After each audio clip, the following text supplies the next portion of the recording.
Hi, everybody, and welcome to the halftime show, the Battle of Ohio, with the score Eaton, Ohio 20, and Conneaut, Ohio, the Browns of Conneaut 16. It looks like the two worst football teams in the NFL, except one's got a number one pick and the other one's got no picks to speak of. That's what it looks like to me. The whole organization isn't trying. The receivers are not running patterns. They're taking plays off. The offensive line is a waste of time. The defensive line is a waste of time. They're not being coached up. They have no pride. And it was the reason I didn't want to do a halftime and post-game show this week, because I knew that this is what you get. You got guys playing at half speed, hoping not to get injured in the last game of the year so they can go home and be safe and collect their paycheck. And now the word is that Jimmy Haslam wants to keep Freddie Kitchens. Well, I told you that was the case. That's his guy. That's his boy. That's his spy. That's his control. That's his meddling control over the organization. No matter who the head coach is, it'll always be Jimmy Haslam's guy. That's the way the organization is set up. There's no way that it can ever change. There's no way that it should ever change. He's the owner. He can do whatever he wants to do, and that's it. That's it.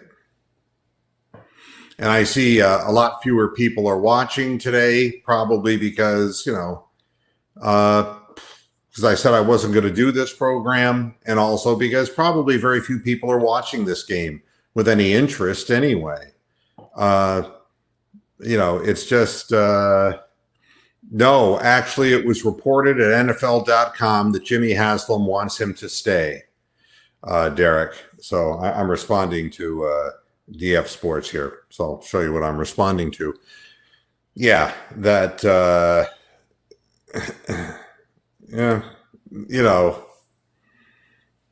I think everybody will be gone. And, I think we're all kind of gone right now. There's, the only thing we haven't seen is the shuttle pass, except from Cincinnati. And believe me, Cincinnati is a bad football team. All right. Bad football team. Hi, Nick. Bad football team. And they're better than we are. The Browns are going to, whatever you have, you've got guys who aren't trying to play, whatever it is. And people will guess either way. And I know that it was reported on NFL.com that, and I don't remember, maybe it was Ian Rappaport at NFL.com. Not exactly sure. Yeah. Hey, Ted, how you doing? We're all watching the shit show, aren't we?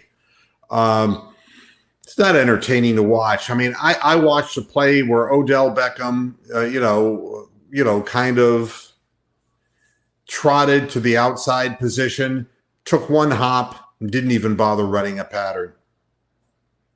That's what we're getting. I would get rid of Odell Beckham. Just get rid of him. And if Landry doesn't like it, I'd get rid of him. First, I get rid of Kitchens and I clean up the whole damn thing. But if you got to start over, you got to start over. So be it. But not with players who don't give a damn and who are going to fight you every step of the way. And this is true. As bad as they are, the Browns giving Andy Dalton time to throw, Andy Dalton will beat them. And they can't cover in the secondary. And I'll tell you something, right after I'd fire Freddie Kitchens, the next thing I'd do would be to cut Sheldon Redwine. He can't tackle. He's not trying. You take a look at the play. where Andy Dalton scrambled all those yards into the end zone and watched Sheldon Redwine trotting at the wrong angle so he's not even in the play. Fuck him. Just get rid of him. See what Mixon did to him? I mean, he can't tackle. He's missed at least 3 tackles, and he's just not trying on the field. In coverage, he's worthless. It's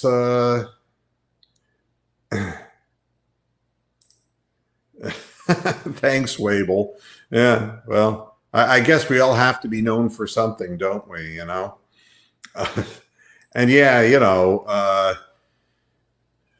Demarius Randall is another guy who doesn't want to be on the Browns, and it's because of Freddie Kitchens. Yeah, if you're really a sensible owner, you have to take a look at the reasons why the players react the way they react. And I think the reason they react in some instances, they just don't want to play for the coach. The other is because they're lazy slugs. And I guess that's why I don't have to get paid to do this nonsense,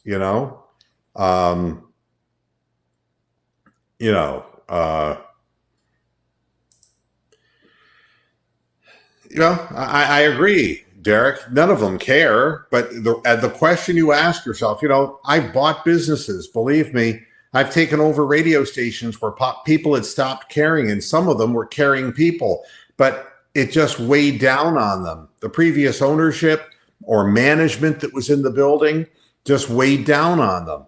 And even good people had lost their interest. And it is the skill of the owner of a company to determine what the employee is all about. It's determining whether that person can be a productive person in the right environment or if they're a contributor to the bad environment. In the case of OBJ, 2 places in a row, he has been a contributor to a bad environment. So, I mean, he's easy to tell. I would get rid of him because he's always hurt and his attitude isn't good. Landry has been hurt since the beginning of the year. It started with his back, we found out. And I would not cut him because he's had a 1,000+ yard year and he's playing hurt. Demetrius Harris, I would cut because he's refusing to block and he hasn't been a good pass receiver any place that he's been. He actually came here with a reputation of being able to block. He cannot block. We don't have a tight end. I'm just looking at various guys. I told you about Redwine. I mean, he's not any good. You look at the secondary and it's thin, and you don't see Greedy Williams out there. I don't know what the story is. Is Greedy Williams even playing in this game? Because he's totally lost interest over the course of the season, and it's really hard to say why.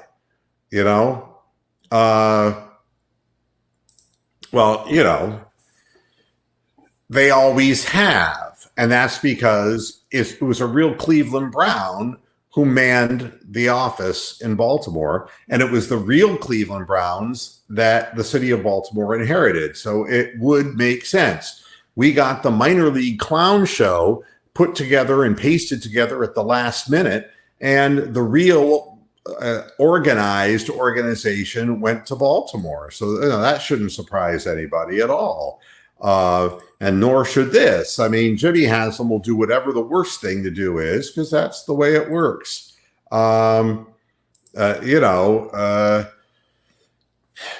Nothing, I'm looking at plays that teams are sniffing out. The little bubble pass to Kareem Hunt is so obviously set up. They're not selling anything. The players aren't doing anything to influence block. They're not doing anything. And once again, you got a defensive line in there that's over pursuing, and Mixon's gotten a bunch of his yardage on cutbacks. So these are things that we've seen decades for the Browns, 4 decades, and it just keeps going.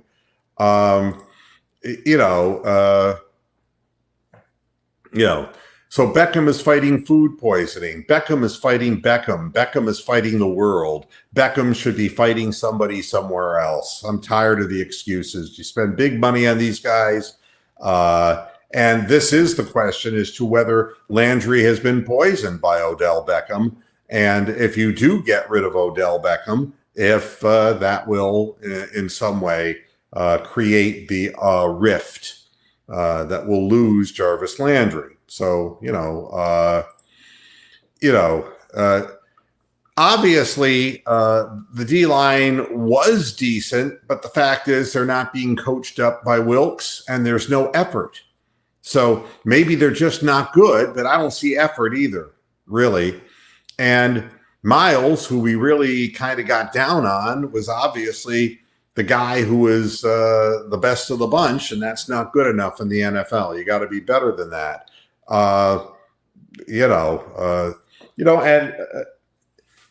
And again, you're putting things way ahead of things, Kawaki, because the receivers aren't open. They're not running their patterns. I keep telling you, they're not even doing anything or trying off the line of scrimmage. So I don't know what Baker's supposed to do. And I think one of the reasons he's overthrowing people is I don't think the receivers are where they're supposed to be. I have no confidence in this whole thing. And yeah, I mean, Robinson will be gone next year, and he'll not find a job in the NFL. He's bad. All right, so the game is back now. I will be back briefly after the game for a post-game show to check up on the final of this Ohio Triple A, Single A, NAIA football game. See you after the game. Until then, hasta la vista, Pastor Heads. Enjoy the second half.